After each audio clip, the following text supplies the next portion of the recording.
भी हमारे मित्र आरपी सिंह ने कहा कि क्या नियत पे नागरत्ना ने सवाल किया।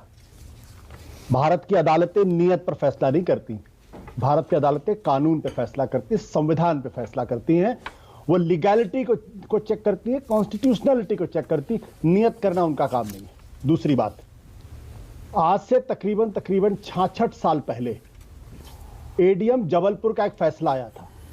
5 जजेस की बेंच थी, 4-1 से फैसला भारत सरकार इंदिरा गांधी के पक्ष में सुनाया गया था और पर्सनल लिबर्टी को एक तरीके से क्रश करने वाला फैसला था। जस्टिस एचआर खन्ना ने डाइसेंट नोट दिया था।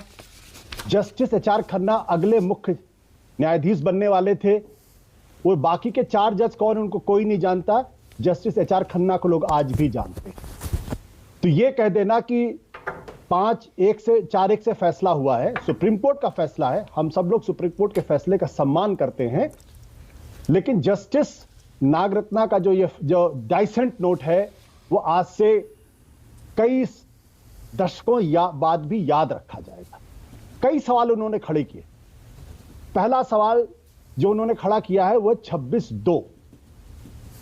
उनका कहना यह है कि सेंट्रल गवर्नमेंट और आरबीआई दोनों इसको इनिशिएट कर सकते हैं, लेकिन अगर आरबीआई इनिशिएट करता है तो 26/2 के तहत सही है, लेकिन अगर सरकार इनिशिएट करती है तो 26/2 के तहत सही नहीं है।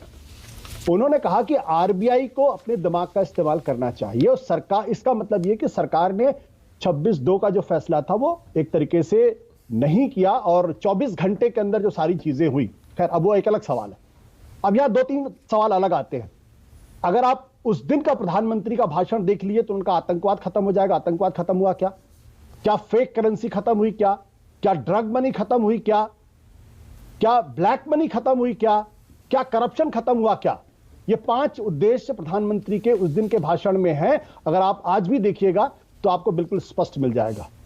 जब 99% ब्लैक मनी वापस सिस्टम में चली गई तो फिर किस उद्देश्य के लिए किया गया था? ये सवाल तो लोगों को पूछना पड़ेगा। 100 से ज्यादा लोग लाइन में उनकी मृत्यु हो गई, सवाल पूछना पड़ेगा। और लोकतंत्र के अंदर अगर सवाल पूछा जा रहा है तो उसमें गलत क्या है? ठीक है, सुप्रीम कोर्ट उस संविधान के द्वारा बना हुआ है, उसका फैसला हर आदमी मानेगा, लेकिन सुप्रीम कोर्ट के फैसलों पर सवाल नहीं पूछा जाएगा और सरकार उसकी आड़ में छिपेगी तो फिर इसका मतलब ठीक है। Ashutosh, point taken. आपने जो 4-5 उद्देश्य बताए पूरे नहीं हुए, उस पर आपको सवाल पूछने का पूरा हक है। जस्टिस नागरत्ना से सहमत होने का भी आपको पूरा हक है, लेकिन बाकी 4 जजों की राय को आप इस तरह से एकदम कूड़े के डब्बे में नहीं डाल सकते। आप कह रहे हैं कि इस फैसले को मानना पड़ेगा, आप कह रहे हैं, लेकिन आप साथ ही साथ सिर्फ जस्टिस नागरत्ना को कोट कर रहे हैं। आप ये क्यों नहीं कह रहे कि 4 सुप्रीम कोर्ट के वरिष्ठ जज अगर सहमत हैं कि प्रक्रिया सही थी तो इसका मतलब कुछ तो होगा ना उसमें?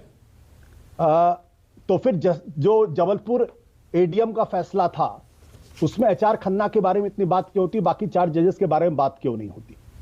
एक्सेप्शनल सिचुएशंस में चीजें असामान्य तौर पर होती हैं।